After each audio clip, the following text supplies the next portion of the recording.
भारतात अनेक ठिकाणी पर्यटन स्थळं नैसर्गिकरित्याच ज्याला म्हणूयात आपण डेव्हलप झाली होती. अशातच एक पर्यटन स्थळ जे ब्रिटिशांच्या काळातही मोठ्या प्रमाणात डेव्हलप झालं असं म्हणूयात, ते म्हणजे अलिबाग. अलिबाग हे जे अलिबाग म्हणूयात आपण ज्याला एक बागेचं स्वरूप असलेलं ठिकाण होतं आणि अशा ठिकाणी वेगवेगळे समूह परंपरागत तिथे वास्तव्याला होते. जसं की कातकरी समूह किंवा शेतकरी समूह आणि कातकरी समूह विशेष करून त्यामध्येही वेगवेगळ्या जमाती जाती असायच्या की जी मंडळी आपल्या कलेला शेतीमध्ये उतरवायची आणि अशाच कलेला शेतीमध्ये उतरवणाऱ्या एका समूहाचं एक पीक आम्ही नंतर GI साठी घेतलं आणि ते म्हणजे होतं अलिबागचा पांढरा कांदा. अलिबागचा पांढरा कांदा याला आपल्या तिथल्या त्या वेगळ्या आगळ्या समूहाने आपल्या कलेतनं अजून त्याला वैशिष्ट्यपूर्ण बनवलं होतं. मुळात अलिबागच्या मातीमध्ये येणारा हा पांढरा कांदा हा औषधी गुणधर्माचा होता हे आम्हाला पूर्वी माहिती होतं, पण जेव्हा आम्ही GI केला ते अधिकरित्या आम्हाला सायंटिफिकली समोर आलं. अलिबागचा पांढरा कांदा याचा GI घेताना जसं सांगितलं की समूह आपल्या कलेने त्याला अजून महत्त्व प्राप्त करून देत होता. त्या कलेचा नमुना म्हणजे त्या पांढऱ्या कांद्यासाठी तयार केलेली वेणी. पांढरा कांदा हा जमिनीतनं औषधी गुणधर्म येतो, परंतु त्याला टिकाऊपणा देण्याचं मोठं काम तिथला समूह करत होता.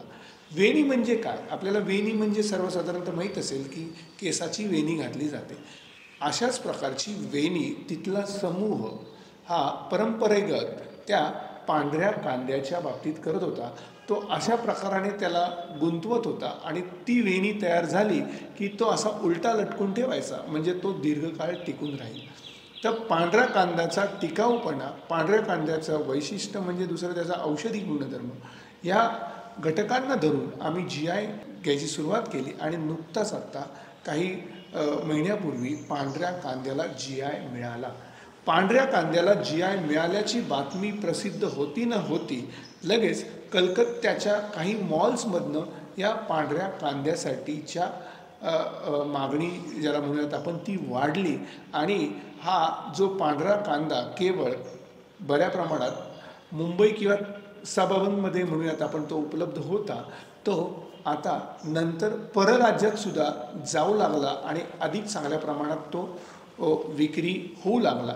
ह्या पांढऱ्या कांद्यासाठी सर्वात अजून एक मोठी चांगली बातमी GIच्या नंतर घडली, म्हणजे त्या भागातनं, त्या कोकणपट्टीच्या त्या भागातनं मुंबईसारख्या ठिकाणी वास्तव्याला गेलेली काही मंडळींनी आपल्या भूभागासाठी, आपल्या ज्याला म्हणूयात जन्मभूमीसाठी काम करावं अशा हिशोबाने तिथल्या पांढऱ्या कांद्यासाठी बाजारपेठ उपलब्ध करून द्यायला सुरुवात केली आणि त्याला त्यांनी GIचा जोड लावली की आमचा हा पांढरा कांदा हा GIचा आहे, ह्याला औषधी गुणधर्म आहे, हा टिकाऊ आहे आणि तो तुम्ही वापरावा. आणि त्यानुसार त्यांना लोकल मुंबईची मार्केटसुद्धा मोठ्या प्रमाणात आता मिळायला लागलेली आहे.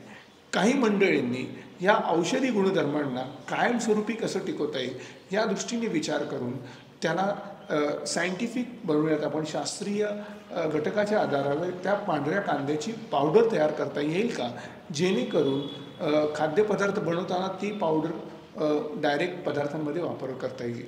अशा प्रकाराने सुरुवात केली आणि याला विशेष करून दापोली विद्यापीठ आणि त्यातही तिथल्या लोकल जे म्हणूयात संशोधन केंद्र जे होतं, कांदा संशोधन केंद्र, आणि त्यातही एक जितेंद्र कदम नावाचे सायंटिस्ट होते, त्यांनी खूप मोठ्या प्रमाणात सहकार्य उपलब्ध करून दिलं आणि ह्या पांढऱ्या कांद्याला GI मिळाला. पांढरा कांदा त्या अलिबागमधनं बाहेर पडला आणि तो तिथे अनेक उदरनिर्वाहाचं ज्याला म्हणूयात साधन निर्माण करून गेला आणि आत्ताच नुकताच मिळालेला हा GI जर या कमी प्रमाणामध्ये एवढ्या मोठ्या प्रमाणात जर ज्याला अर्थक्रांती निर्माण करून देऊ शकत असेल तर तो पुढच्या अजून 8 वर्ष त्याचा जो पिरियड आहे त्याच्यामध्ये कदाचित हा पांढरा कांदा जो अलिबागचा पांढरा कांदा आहे तो देशाच्या बाहेर आपलं नक्कीच नावलौकिक कमवेल आणि त्याची जी मुहूर्तमेढ GIच्या माध्यमातून जी क्रांतीची म्हणूयात आपण अलिबागमध्ये झाली होती ती जगभरात पसरेल.